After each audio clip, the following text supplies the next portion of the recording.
Ընկերներ ջան, բարև ձեզ։ Այսօր խոսեմ մեր հայ իրականության մեջ սիրված թեմաներից մեկի դավաճանությունների մասին, բայց ավելի շատ կխոսեմ օրինական կնոջ տեսանկյունից։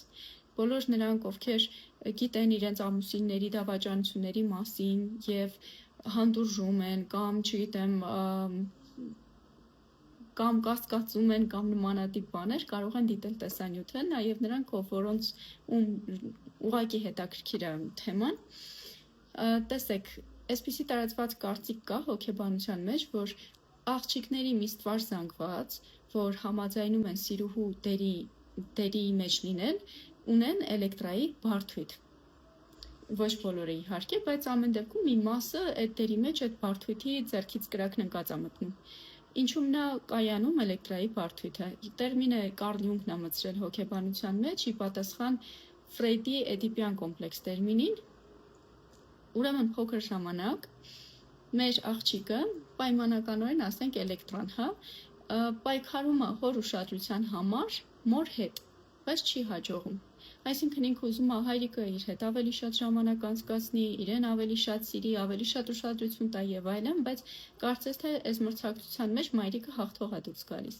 Սա պայմանականորեն ենք, հայրիկ ու մայրիկ ասում, որովհետև ընդամենը նշանակալից անձանց մասին է խոսքը, կարող աղջիկը պայքարում է օրինակ մեծ քրոջ հետ, օրինակ մեծ եղբոր ուշադրության համար։ Կարևոր է, որ պայքարի մրցակցող կողմից մեկը լինի իր համար նշանակալից իգական սեռի ներկայացուցիչ եւ ում համար որ պայքարում է լինի արական սեռի իր համար նշանակալից ներկայացուցիչ։ Հետո, քանի որ այստեղ հաղթանակ չի տանում մեր աղջիկը կամ մեր էլեկտրոն, այս սցենարը տեղափոխվում է մեծ կյանք, մեծահասակի կյանք, ինչա տեղի ունենում։ Հիմա, որպեսզի ես ինձ ապացուցեմ, որ ես սիրված եմ, ես լավն եմ եւ այլն, ես պետք է պայքարեմ ուրիշի տղամարդու ուշադրության համար։ Պայքարեմ ուրիշի կնոջ հետ, որպեսզի նրանից խլեմ իր տղամարդուն եւ ինձ գամ հաղթած։ Բայց սա անverջ պայքար է մայրիկի հետ։ Կամ այդ փոքր ժամանակվա սցենարի անverջ կրկնությունն է, ինքը իրականում այդ կնոջ դեմ ոչինչ չունի, ուղղակի մայրիկին է ուզում հաղթի, բայց անհնար է, ուզում է 1000 կնոջից տղամարդ խլի, մեկը ինքը մայրիկին պարտվել է ժամանակին։ Հետևաբար այստեղ միակ լուծումը թերապիան է, ոչ թե նման սցենարների կրկնությունը։ Հիմա այսքան երկար տեսականը ներկայացնելուց հետո հասկանանք ինչի պատմեցի եւ սա ինչ կապ ունի օրինական կնոջ հետ, Տեսեք, սիրուհու դերի մեջ գտնվող աղջիկների դեպքում արդեն կարելի ասել ապացուցված է եւ այլն, որ մի ստվար զանգվածի մոտ աշխատում է էլեկտրայի կոմպլեքսը։ Բայց շատ քիչ է խոսվում այն մասին, որ այս նույն էլեկտրայի կոմպլեքսը կա նաեւ այն շատ կանանց մոտ, ովքեր գիտակցաբար հանդուրժում են ամուսինների դավաճանությունը։